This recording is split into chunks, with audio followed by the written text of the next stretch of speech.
All right, today we're gonna bring a kitchen funnel kit. Now everything you see is including the different sizes that you have.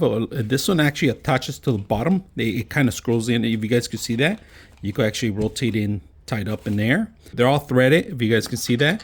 Strainer, you can use this as a strainer just by putting this on the top and straining things out. It could be flour, so forth, or beans, spaghetti, or kind of corn that I use it a lot for when I spill my corn in here. I don't want the water. Just make sure that the fluids. I use the larger one, actually, this one, to retain the actual kernels. All right. Now, they also give you a brush here because the brush, you need to clean it out. Prior to using all these things, make sure you clean them out too. We're actually going to fill a bottle in here. So we're going to make sure we got the right cap, and this is a perfect fitting for it, if you guys can see that. So we're gonna go ahead and start setting it up and see how it works. So let's fill it up. All right, so we're gonna actually just screw this one in, if you guys can see that. And we don't have to actually put a filter because we can actually filter whatever we put in there, but we're just gonna tie it up in here, filled in here.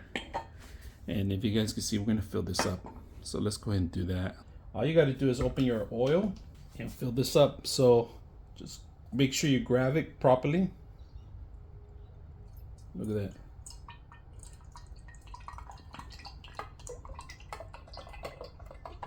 You can put your ingredients in here, pepper, herbs, and so forth, balsamic, so you can make your own balsamic vinegar kind of thing. You could do all sorts of things.